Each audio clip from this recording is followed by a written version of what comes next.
Is it a square? Yeah, no. It's still going? Baruch Hashem, we're still on. It's going to go back off in a second. All right, get ready for it.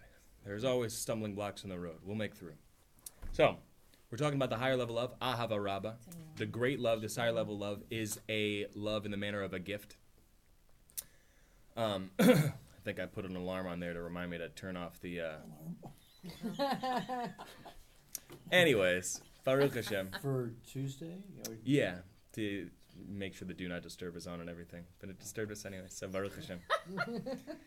All right, so this higher love, this Ahava Rabbah, this great love, it's a gift. It comes after you're already perfect in fear, which means you have Yira Ilah, which means you already have the intro level fear, where you have accepted the yoke of heaven, and you do the mitzvahs because you recognize in God and godliness, and you've been working at this for some time, and you've acquired this higher level of fear where you're just in awe about who God is, and it's not even selfish anymore at all. Then you've made yourself into a fit vessel where perhaps God will bless you and gift you with this higher level love. Kosher so far? Kosher so far. And this is a gift. Perfect in fear, as is known in the saying of the rabbis, blessed memory, the way of man is to search for a woman.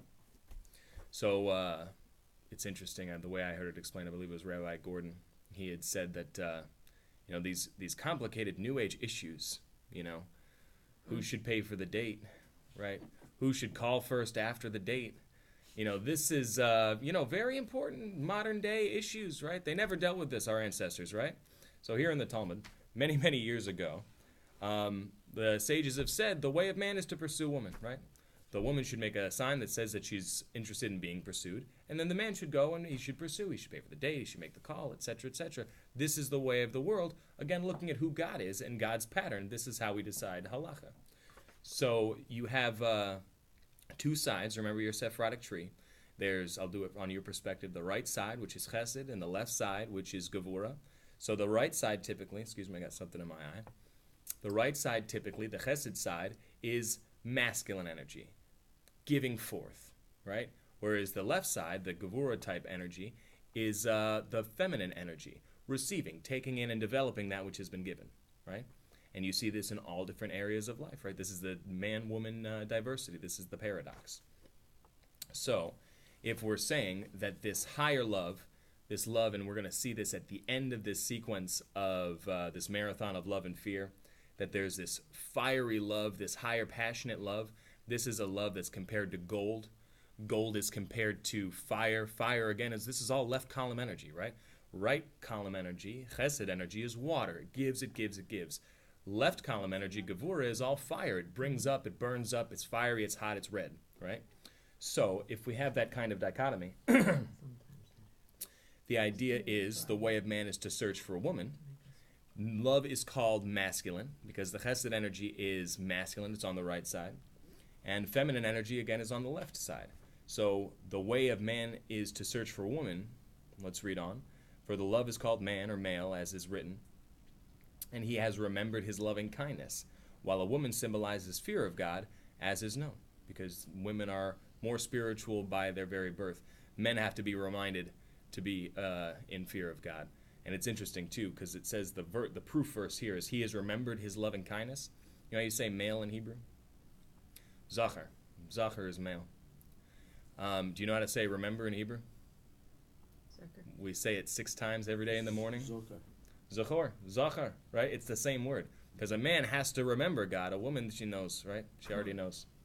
So when the verse says he remembered his chesed, this is essentially saying male is chesed, right? The same exact words. It's right in the Bible, black and white.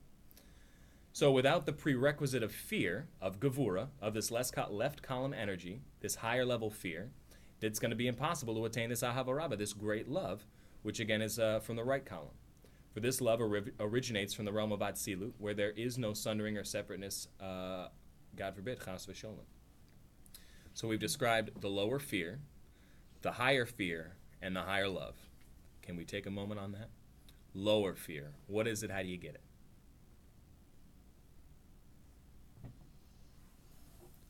Lower fear. Doing the mitzvahs. Meditating about God. Right. Accepting the yoke of heaven. Knowing who God is, and that leads you to be able to do the mitzvah. You're absolutely right. Realizing his greatness. Realizing his greatness. Think about it, right? God's big, right? Way bigger than the IRS. And scarier. So higher fear, how do you attain that? What is it and how do you attain it? Actually, in this world, the IRS is scary. Yeah. It seems that way, but in reality, God's still in charge. Higher fear comes from doing the mitzvah. It comes from a lifetime of service, right? And you perfect yourself over time, and then you acquire this higher fear of God. I'm doing it not because I'm afraid of the strap anymore, because I'm in awe and what sense of wonderment of who He is. What about this Ahava Rabbah, the great love? What is it? How do you get it? It's a gift. It's a gift. It's a level of reward already. It's a sense of loving God, again, not selfishly, but a sense of loving God because of who He is, right? Totally disconnected and separate from me. And it has to do with this concept of the masculine-feminine relationship in our service of God, right? When we talk about God and the Jewish people, you look at the book of Song of Songs, for example, right? It's all about the relationship between God and His people.